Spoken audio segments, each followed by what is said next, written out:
Hey guys, welcome back to my channel. So ఈరోజు అయితే మనం గోంగూర మటన్ పులావ్ అయితే చేసుకుంటున్నాం. ఫస్ట్ స్టవ్ ఆన్ చేసి కడాయి పెట్టి దాంట్లో 1 టేబుల్ స్పూన్ ఆఫ్ ఆయిల్ పోసుకొని గోంగూర, కొత్తిమీర, పుదీనా, పచ్చిమిరపకాయలు వేసి మగ్గించుకొని ఇంకా మనం దీన్ని పేస్ట్ అయితే చేసుకోవాలి.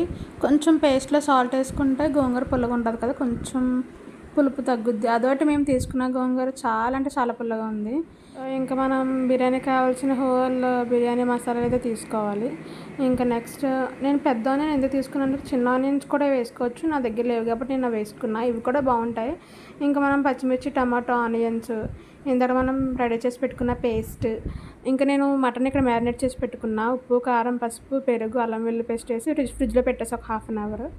ఇంకా మనం బిర్యానీ చేయడం స్టార్ట్ చేసుకోవాలి. స్టవ్ ఆన్ చేసి ప్యాన్ పెట్టి ఆయిల్ వేసి దాంట్లో బిర్యానీ మసాలాలన్నీ వేసి కొంచెం మగ్గాక మనం ఉల్లిపాయలు, టమాటాలు, పచ్చిమిర్చి వేసి కొంచెం అవి కూడా ఫ్రై అయ్యాక నేను పెద్ద ఆనియన్ వేసాను. అవి పెద్ద ఆనియన్ అయిన తర్వాత నేను పుదీనా వేసుకొని అల్లం వెల్లుల్లి పేస్ట్ వేసి కలిపేసుకున్నా. సో ఇక్కడ నేను మగ్గడానికి కొంచెం సాల్ట్ వేసుకుంటున్నా. ఆనియన్స్ అవన్నీ కొంచెం ఫాస్ట్గా మగ్గుతాయి అని చెప్పేసి నేను కొంచెం అంటే ఒక 1/2 టేబుల్ స్పూన్ వేసుకున్నా సాల్ట్.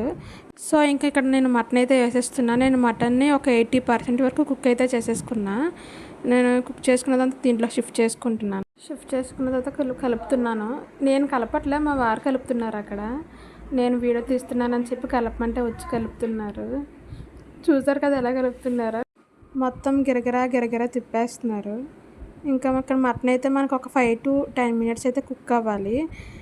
కుక్ అయిన తర్వాత మనం రెడీ చేసి పెట్టుకున్న గోంగూర పేస్ట్ ఉంది కదా, ఆ పేస్ట్ అయితే వేసేసుకోవాలి. వేసుకున్న తర్వాత ఒక 5 minutes మగ్గించుకున్న దాని తర్వాత ఆయిల్ మనకి పైకి వస్తుంది కదా, మగ్గిన తర్వాత మనకు తెలిసిపోతుంది. ఆయిల్ కొంచెం పైకి వచ్చిన తర్వాత మనం ఒక 1 cup ఆఫ్ రైస్కి నేను 1.5 cup వాటర్ అయితే వేసుకున్నా.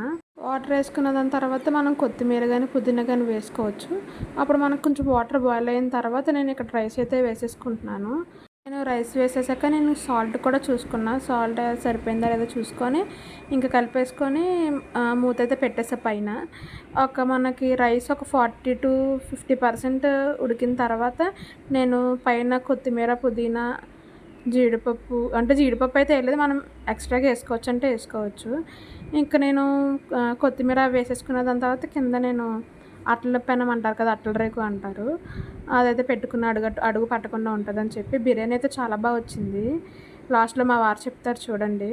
ఆనియన్ కూడా చాలా అంటే చాలా సాఫ్ట్గా ఉంది. సో ఇంక ఇక్కడ మా వారు అయితే చెప్తున్నారు ఎలా ఉందో చూడండి. Please do like, share and subscribe to my channel.